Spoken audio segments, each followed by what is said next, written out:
Clippers are going to be an awful tough customer. Yes, they're going through it right now. We said this when they were going in through the peak, when they were winning 9 games, and they were the best team for 2.5 months at their start. After winning the tip, they look to Kawhi Leonard. Leonard spins and knocks it down for the game's first bucket. They've been playing. 5-5 without Trae Young in the lineup says a lot about how this team is kind of built a little bit.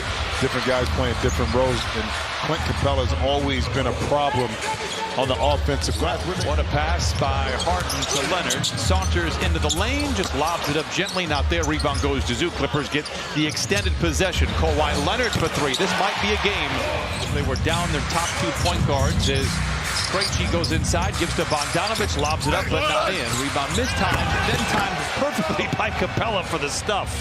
I believe of Chicago in the East.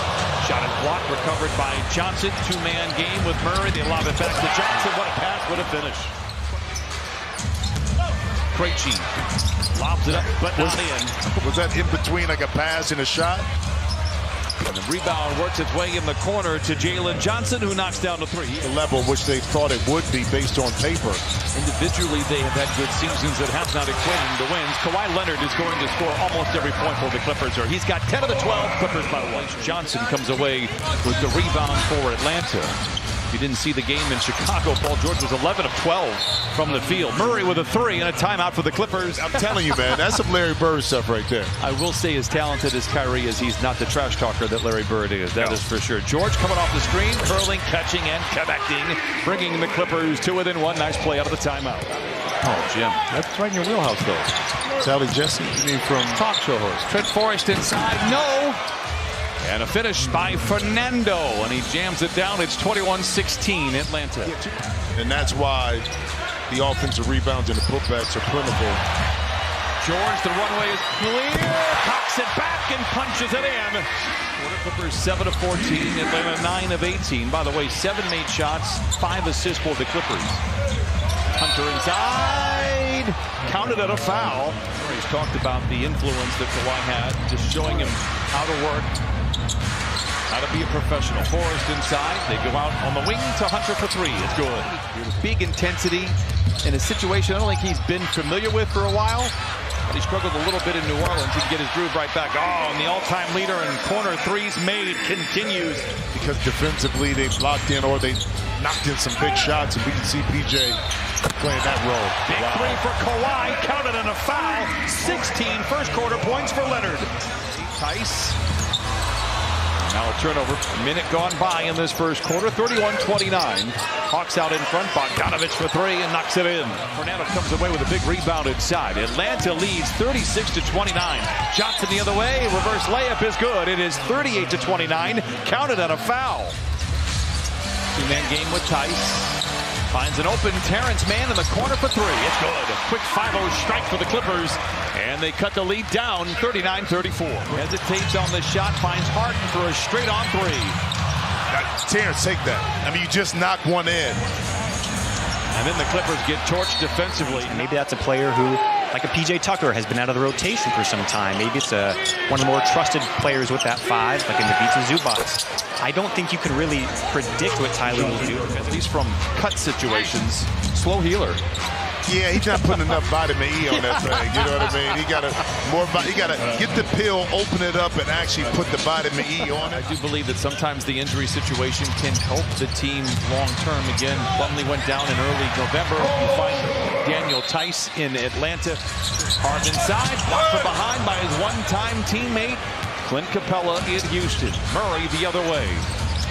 Wesley Matthews had a season high against Utah, picks up where he left off, coming off the bench. How about the job that New York has done, though, with their injuries, but still able to keep pace and maintain their 4th position? All right, I'm getting a little concerned about this now. 17-point lead for the Hawks. Leonard surrounded by defenders, and it's Capella that plucks it off the iron.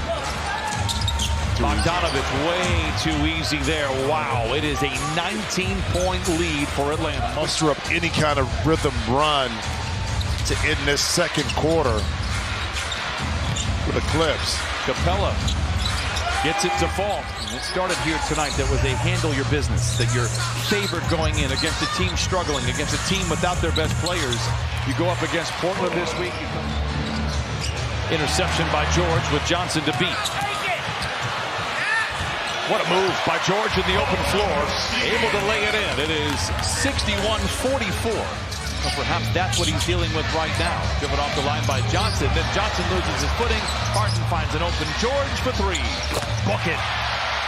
And the comeback begins. Clippers down 61-47. Johnson. Good contest by George, but Johnson knocks down the three. Just a 34% three-point shooter on the year. He already has, as you see by the shot, very good shooting form. It's just a matter of volume and confidence. And speaking of volume and confidence, Paul George able to shake free with a fade. 9:15 to play in the third. The lob to Capella from Bogdanovich and an easy finish inside. 3 of the 5 starters for Atlanta in double figures. Counted on a foul for Kawhi Leonard. 7 to shoot for Krejci. 4 to shoot Murray. Wow, boy, big 3. 11 triples now for Atlanta. And what do you do about that? A quick trigger right there by Terrence Mann. 70-53. Hawks have pretty much led the entire game. Another 3 for Murray and another one that falls. Helped fund the YMCA with the Junior Clippers program. It's been wonderful. It's great to see them here from Palmdale. Jalen Johnson out of the timeout. Yikes. It is now 75-53, largest lead of the game.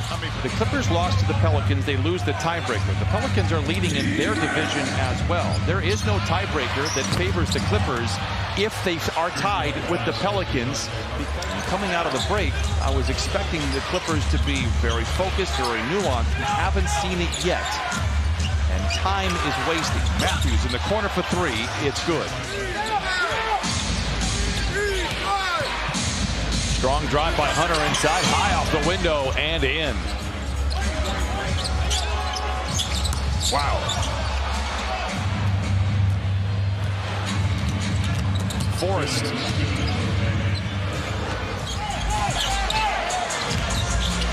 Can't shake free. Playing with it. It's Johnson.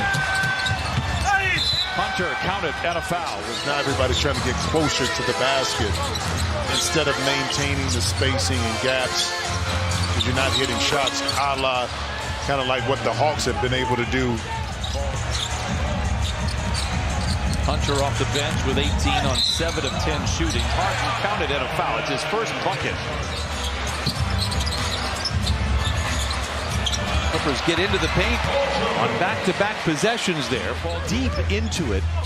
And it was a level of kind of the front office wrinkle that I did not fully appreciate. It's a lot easier to kind of build your organization around those individuals. Excellent hustle here from P.J. Tucker in a lopsided affair so far. Harden feeling it. Oh, he knocks it down. It's a 20-point game. Good defense, though, right there. But then on the second, the Clippers had 2 good efforts. The third effort, however, Atlanta came out with a lot more energy and effort early in this game, and they set the tone. And thus far, we couldn't respond to that, only in small spurts.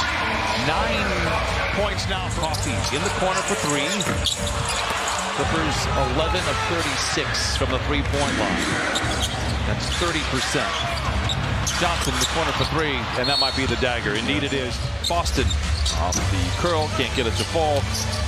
And Moon gets the rebound once again and puts it in. Like I said, I'm always a fan. I've told the story before. It's worth saying. I do believe that is a long enough runway. But as Jim pointed out, it has to start with the effort from the word go. And they'll have a chance to do it on Wednesday night in Portland. The buzzer sounds. The Hawks win.